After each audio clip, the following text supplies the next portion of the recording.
사실은 얘가 어린, 그 몇 년 전만 하더라도 어린 시절에 뭐 토끼도 키우고 뭐 네네. 낚시도 하고 다 했던 네, 애죠. 네. 또 그게 굉장히 그걸 그리워하는 네네. 애고, 또 이 소설에서 결국 그전에 이제 패트 카멘신트 같은 네. 이 소설 이전에 쓴 헤세의 작품도 마찬가지입니다만은 네. 이 자연화라고 할까요? 자연 속에서 인간이 자연스럽게 네. 성장하는 것이 헤세의 어떤 그 큰 그렇죠. 꿈이에요. 네, 큰 네. 이상이에요. 네.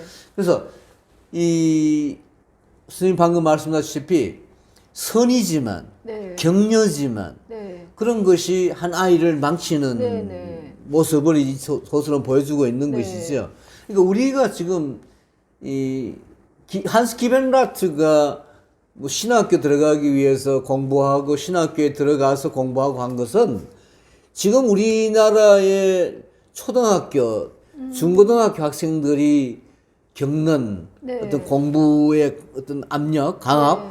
강요 이런 거에 비하면 저는 뭐 훨씬 그러니까 저도 약하다고 그 생각이 돼요. 생각했어요. 예. 네. 그러니까 우리 아이들이 얼마나 네. 저는 이 소설을 읽으면서 이 정도로 죽으면 우리는 12번도 죽었겠다는 생각이 그럼요, 드는 거예요. 그럼요. 네. 그러니까 이 소설을 보고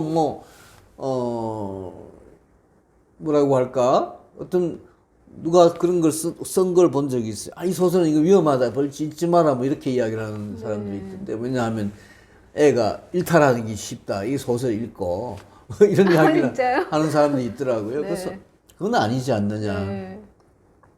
이건 헤세의 경우에는 우리 물론 뭐 사실 그 한스 기벤라트 같이 한스 기벤라트가 신학교 입학했을 때처럼 계속 신학교를 그렇게 잘 졸업을 하고 또 대학의 신학부를 가가지고 네. 뭐 훌륭한 목사가 되고 한 그런 정상적으로 잘 성장하는 이런 사람들도 있겠죠. 우리 사회의 엘리트들도 대부분 그럴지도 모르겠어요. 그렇죠. 네. 그러나 우리 사회의 엘리트라고 하는 사람들은 사실 소수고 네. 대부분 나머지는 어떤 좌절에 의해 가지고 실패하고 특히 한국처럼 뭐 대학 입시가 모든 걸 결정하는 네. 이런 사회에 있어 인생을 뭐 다 결정적으로 네. 만드는 이런 사회에 있어 가지고는 이 초중고등학교, 특히 중고등학교 이 사춘기 어떻게 보내냐 하는 게 중요한데 네.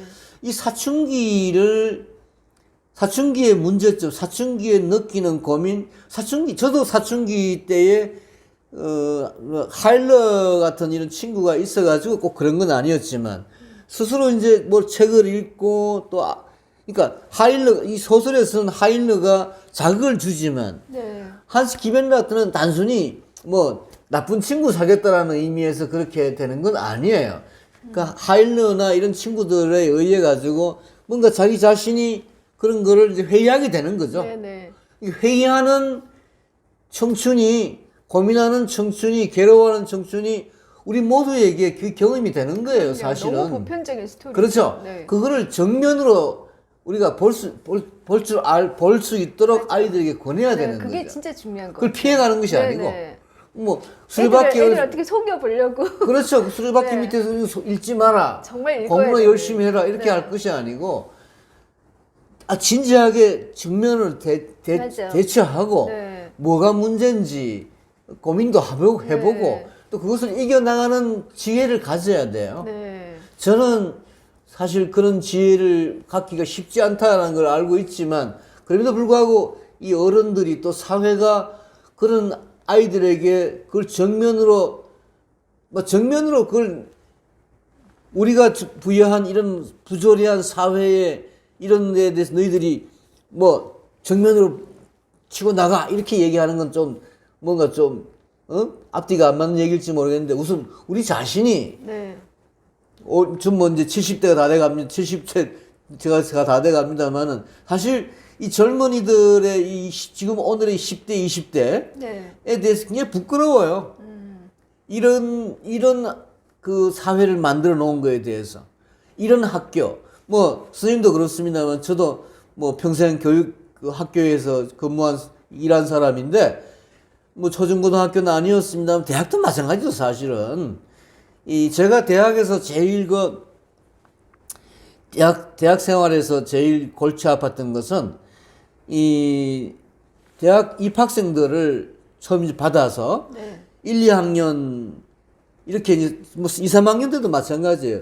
뭐 수업을 해보고 또 아이들하고 대화를 해보면 항상 문제가 얘들이 가지고 있는 어떤 사고방식이 기존의 어떤 부모나 중고등학교의 교사나 또는 우리 사회의 어떤 그런 기존 가치관요. 네. 이런 거에 꽉 머리에 박혀 있는 거예요. 그래서 예를 들어 네 스스로 생각을 해봐라. 그러면 어떤 경우 어떤 학생은 뭐 대학원에 저 밑에서 노동법 하러 공부하러 온 학생한테 노동법을 왜 공부하러 왔니라고 물었을 때 뭐 나는 그 우리 노동 문제의 어떤 그 여러 가지 심각함이라든가 이런 부정적인 측면에 대한 비판적인 인식 하에서 뭔가 좀 새로운 노동 사회, 노동 문제에 공부도 하고 싶고 연구도 해보고 싶어 왔다 이렇게 대답하리라고 저는 기대를 했는데 한 아이가 하는 말이 네. 아버지가 가락해서 어머니가 가락해서 네. 대학원에 가면은 뭐 좀 뭐 괜찮다고 해서 네. 뭐 취직이 안 되니까 뭐 대학원에 가서 공부라도 하게 굉장히 좀 그리고 이 로스쿨 같은 데 수업을 해봐도 뭐 좀 타율적인. 그렇죠. 굉장히 타율적이에요. 네.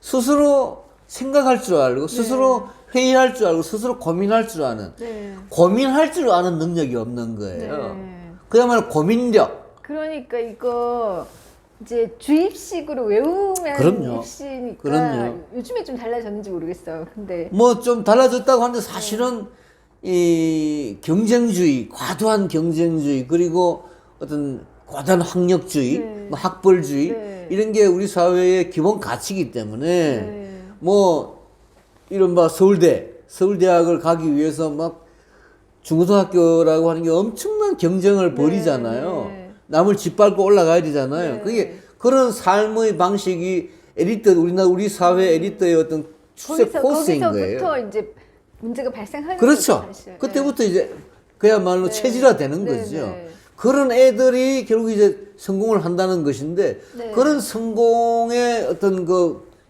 위선이라 할까 그런 성공의 어떤 그 허위가 네. 한스 기벤라터가 신학교에 들어가서 이제 가서 공부를 하다 보니까 그런 게 눈에 떠내 보이는 거예요. 이미 하일러 같은 이런 친구들은 거기서 이제 뛰쳐나가죠. 네, 이제 하일러도 사실은 그 수리바키 학교 자퇴를 하잖아요. 네. 자퇴를 스스로 나가버리는데 이 하일러가 어떻게 살았는지에 대해서는 더 이상 얘기가 없어요. 네. 한스 기벤라터는 이제 그 하일러처럼 그렇게 스스로 뛰쳐나가지도 못하고 계속 이제 고민하다가 스스로 이제 물론 이 학교에서 실패를 하고 직장을 갖게 됩니다. 기술직을 갖게 됩니다만 역시 다시 네. 그 적응하지 못하는 마지막에 사실은 이 노동자로서 네. 이 노동조합에 대한 또 그런 희망도 조금 소설 속에 나옵니다. 기술자로서 좀 더 그 어떤 그런 경쟁 사회의 승리자가 되는 것보다도 소박한 그런 기술자로서 살아가는 것이 더 가치 있다라고 하는 것을 느끼는 듯 하지만 이제 네. 그 다음날 실족사를 하는지 뭐 자살하는지 네, 네. 그 결론에 대해서는 조금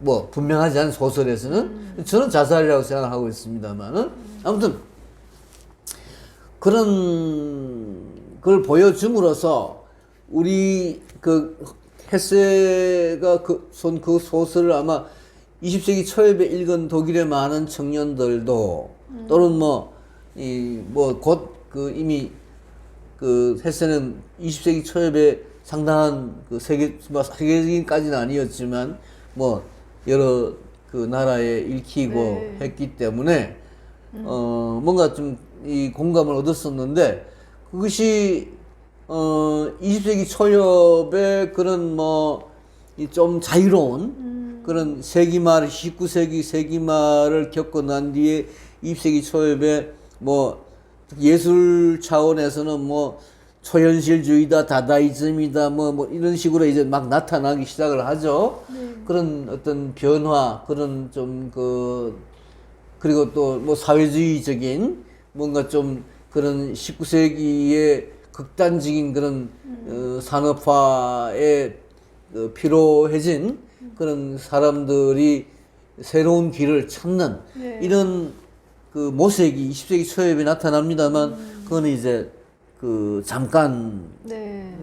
그치고 1914년부터 이제 또 다시 네. 1차 세계대전이라고 하는 1차 세계대전이라고 하면 이제 이 경험하고 난 뒤에 이제 헬만 헤세가 또 다른 작품 세계로 넘어갑니다만은 아무튼 이 수레바퀴 밑에서는 흔히들 수레바퀴 밑에서까지 페트 카멘신트나 수레바퀴 밑에서까지를 헤세의 초기 작품이라고 생각을 하고 이 뭐 일종의 청춘 문학 네. 뭐 사춘기 문학 이렇게 좀 평가절하하는 이런 경향도 있지만 저는 헤세의 작품이 그 뒤에 이어지는 이제 뭐 데미안이다 또는 뭐 황야의 일이다 유리알 유이 같은 이 후기 작품들하고 맥락을 같이 한다고 생각을 합니다. 뭐 앞에 젊을 때 20대 작품은 좀 유치하고 그 뒤에 30대 40대 작품은 좀 노련하고 노숙하다 이런 식의 평가는 네. 저는 부당하다고 생각을 하고 네. 아무튼 헤세가 10대 20대에 느꼈던 그런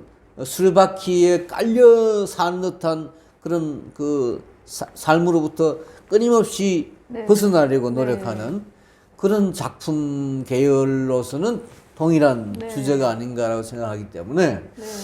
아무튼 이 작품은 이 젊은이들에게 청춘들에게 자기를 묻고 자기에 대해서 고민하게 하고 가장 그 사춘기라고 하는 것은 이 감각적으로 네. 그야말로 가장 아름다운 시절이잖아요. 네. 가장 자- 그렇죠. 뜨거운 자기가 시절이고 누구인지를 스스로 물어야 그렇죠. 되는 스스로 시기인 거죠. 물어봐야 되는 시기고 그 시기에 내가 누구냐라고 하는 것을 고민하지 않고 네. 그냥 수레바퀴에 수레바퀴에 이제 네. 같이 돌아가는 그러니까 네. 말하자면 그렇게 해서 출세하는 네.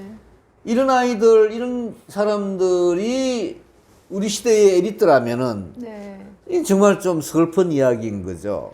그러니까 이 작품에서 그런 한스를 그렇게 이제 몰아간 힘이 뭐냐 네.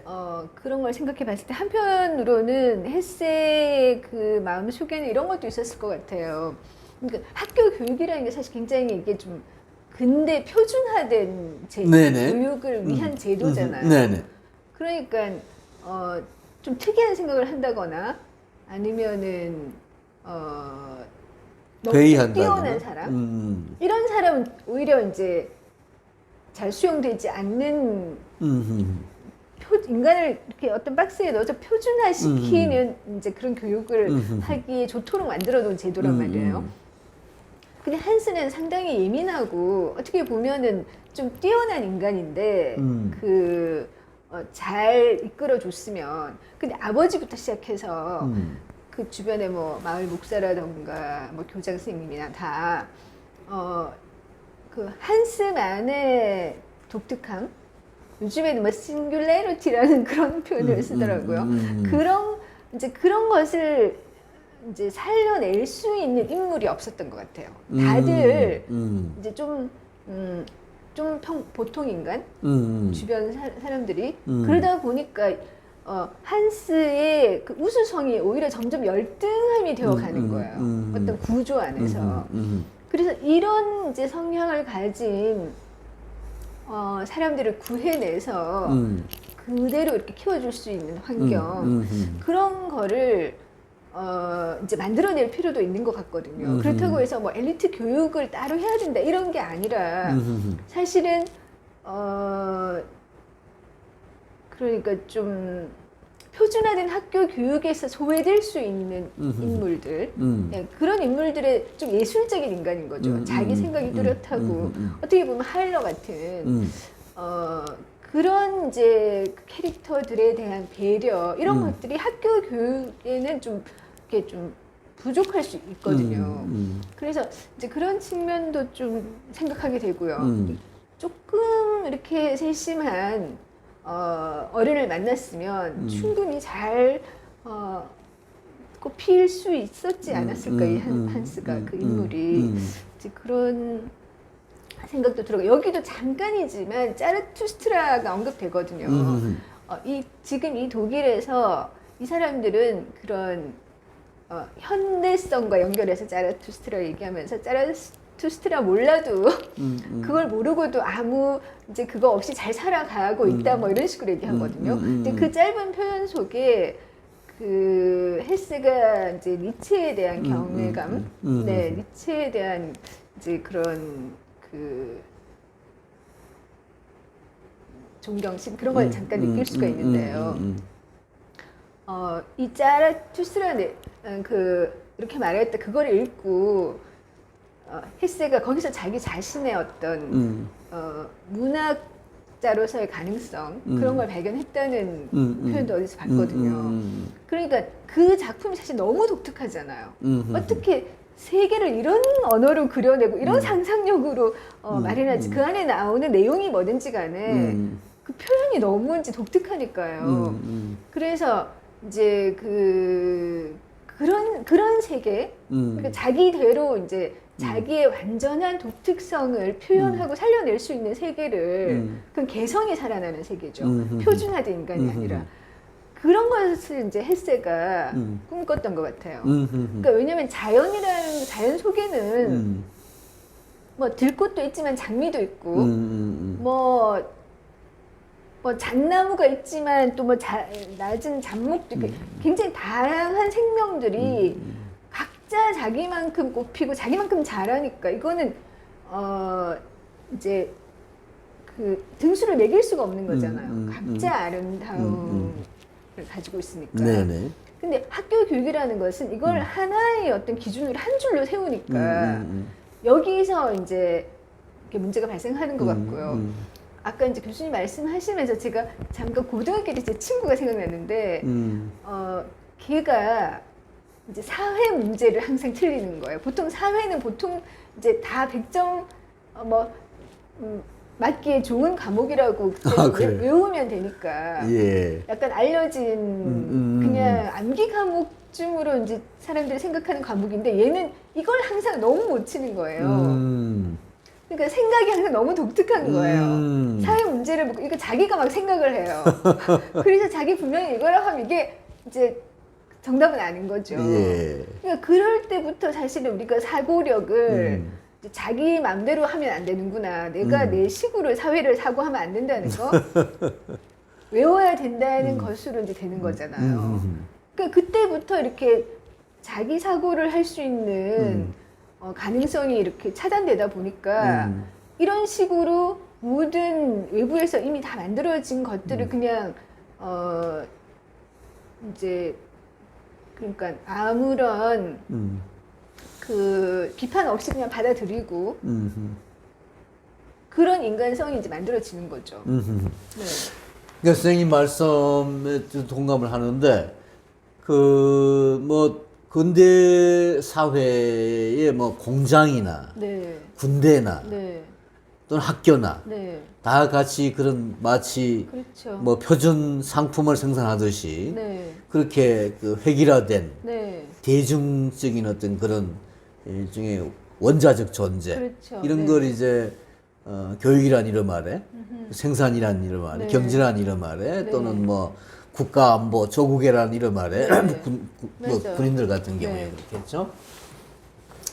근데 이게 뭐 문제가 있다라는 걸 우리는 누구나 다 알고 있고 지금 아까 선생님 말씀하신 그 어떤 뛰어난 개인이 한스 기벤라트를 지도하지 못한 측면도 물론 있는데 오히려 더 근본적으로는 그런 그 획일화된 기계화된 균일화된 그런 네. 교육제도 자체에 문제가 있다는 것이죠.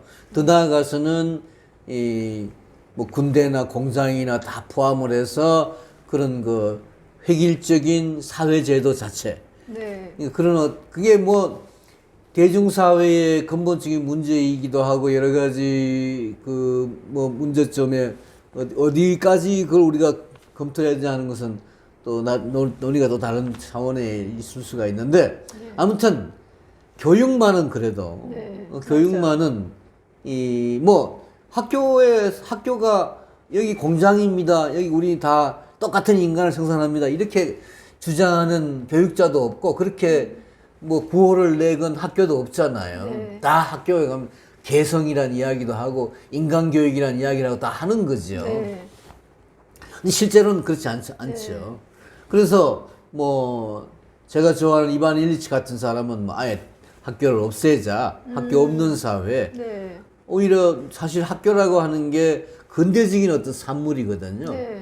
그 전에는 뭐 학교라는 게 보편화돼 있지도 않았고, 네. 특히 의무교육 이거는 뭐 의무교육이 이제 제일 그 강제적인 의무교육이 문제다라고 이반 일치 같은 사람은 주장을 하는데, 근데 그렇게 해서 이반 일리치가 학교 없는 사회를 학교가 존재하는 개성교육은 인간의 개성화는 힘들다. 학교 자체를 아예 없애버리자. 이런 주장부터 시작을 해서 그 학교를 두 대 좀 더 어떤 개성교육, 개인교육, 인간교육으로 바꾸자는 조금 그 어떤 중화된 네. 뭐 그런 어떤 교육론까지 교육 계획론까지 여러 가지 주장이 있는데 흔히들 그런 이야기를 하죠. 이제 우리가 그 이번에 특히 코로나19 이후에 온라인 교육이라는 게 네. 상당히 좀 이 보편화되기 시작했잖아요. 네. 학교를 안 가고 좀 더 이 교육을 받는다라고 하는 게 어떤 집단화되는 그런 어떤 그 학교가 상징하는 그런 공장식 그 집단화 교육보다는 좀 다른 차원의 집에서 개인 가정에서 이 온라인을 통해 가지고 네. 뭐 누구나 다 어떤 방송 교육 내용을 방송을 보고서 생각을 하게 되고 하는 식으로 좀 더 이 개성화된 교육이 가능하게 되었다라는 주장을 하는 사람도 있는 것 같아요. 네. 그러나 아까 선생님 잠깐 말씀하셨다시피 사실은 이게 인터넷 기계화, 인터넷 집단화, 네.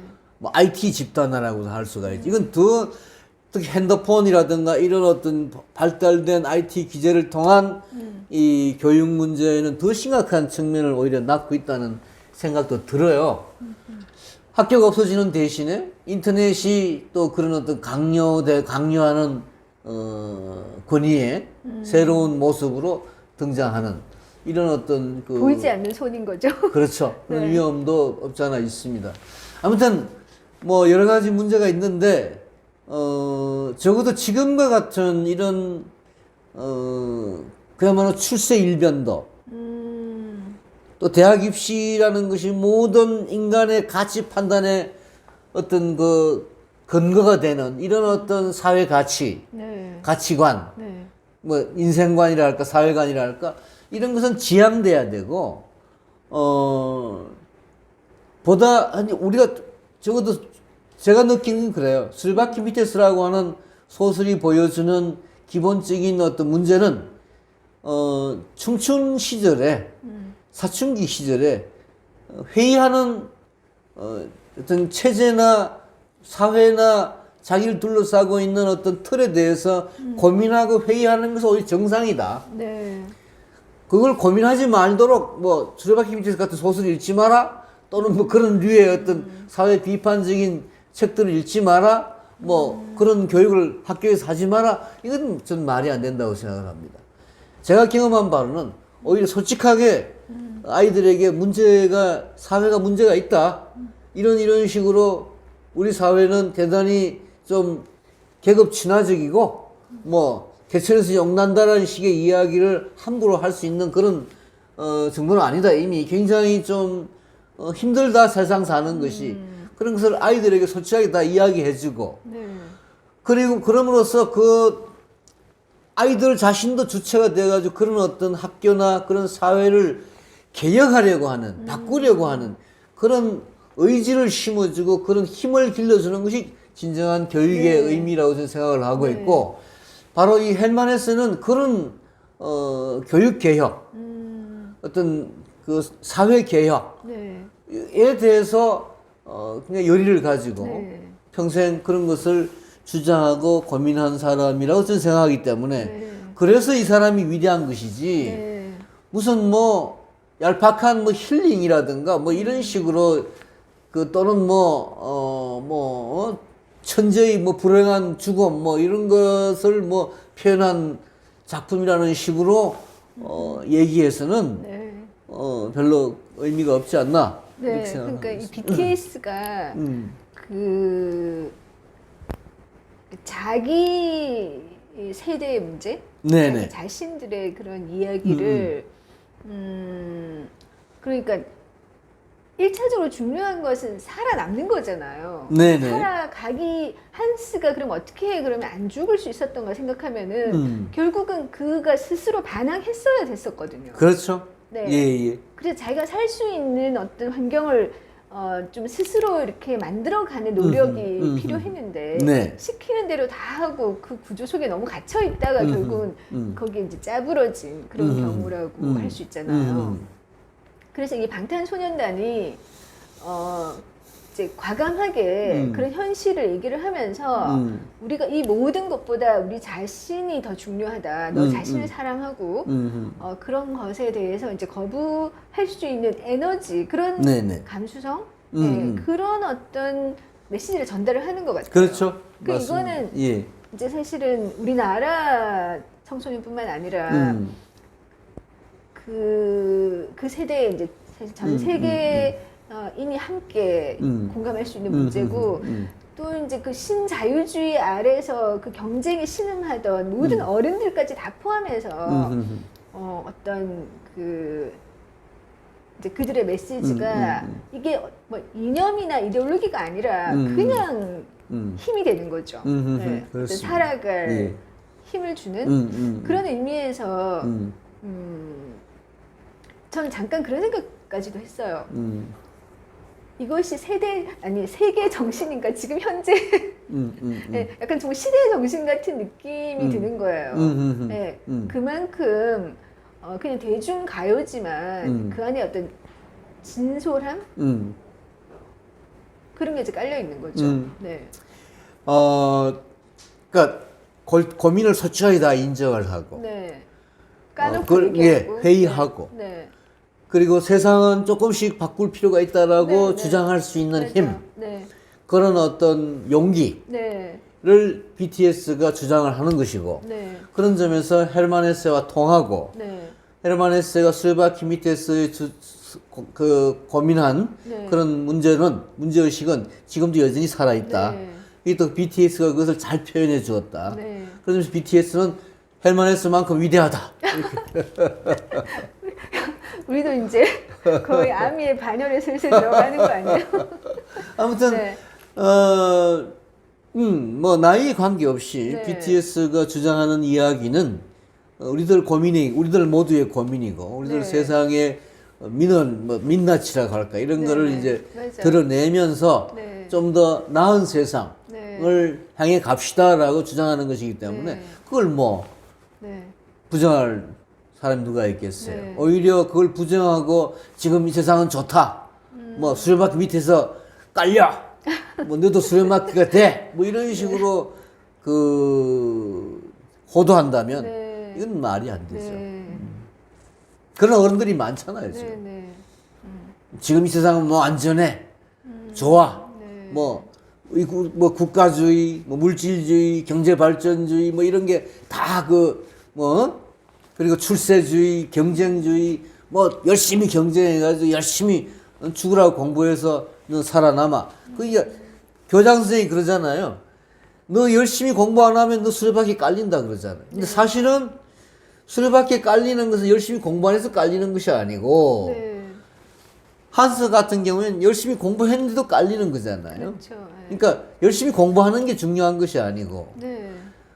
우리가 뭐 열심히 공부하는 것 이상으로 뭐 공부하는 것 자체를 부정적으로 이야기하는 건 아니지만, 공부도 물론 중요하지만 공부보다 훨씬 더 중요한 것들, 어떤 여기서는 뭐 토끼 키우는 것, 낚시하는 것, 자연과의 친화, 뭐 우정 또는 사람들과의 관계 뭐 이런 것들인데 보다 인간적인 가치, 보다 어떤 자유롭고 자연스러운 어떤 가치의 추구인데 그런 걸 다 몰각하고 네. 공부에만 하라고 강요하는 그 억압, 그 어떤 수레바퀴 같은 그런 어떤 압박에 의해 가지고 한스는 희생당하잖아요. 네. 그리고 이제 교장 선생이 말한 수레바퀴 밑에서의 의미와 네. 헤르만 헤세가 말하는 수레바퀴 밑에서의 의미는 사실 상반되고 있는 거죠. 그래서 여전히 우리 사회에 아직까지 고질적인 문제, 공부만이 전부가 아니다. 이 경쟁 사회를 어떻게 고칠 것이냐. 네. 이 또 요새 대학이 줄서기 되고 특히 지방대학 같은 경우는 이제 다 고사되고 있다는 그런 보도가 며칠 전에 신문에도 나왔는데 지방대학만 아니라 지방이 이제 죽어가고 있다 보니까 서울로만 다 집중이 되고 그 서울 속에서도 또 어떤 일부 강남이다 뭐다 해서 일부 그 에리트 집단에서만 그야말로 용이 나오는 개천과는 관계없이 강남에서 용이 나온다. 개천에서 용이 나는 것이 아니라 이런 그 슬픈 현실 속에서 네. 수레바퀴 밑에서가 갖는 의미, 사실 우리 사회의 기존 가치, 기성 가치, 지금까지 우리가 추구해온 것은 어쩌면 수레바퀴죠. 그것들이 여전히 우리들의 청춘들을, 젊은이들을 억압하고 있는 거죠. 네. 거기서 벗어나도록 네. 현실을 직시하자. 네. 그리고 이것을 조금 바꿔보자. 네. 용기를 갖자. 네. 이게 그 BTS의 노래의 힘이라고 저는 생각을 합니다. 그 BTS가 지금 던지는 그 문제의식, 이제 우리가 그 문제의식과 함께 오늘날 청소년들의 현실, 또 우리 자신의 현실, 이런 문제를 좀 더 솔직하게 드러내놓고 이제 풀어나가는 시간이 앞으로 네네. 되었으면 좋겠습니다. 예.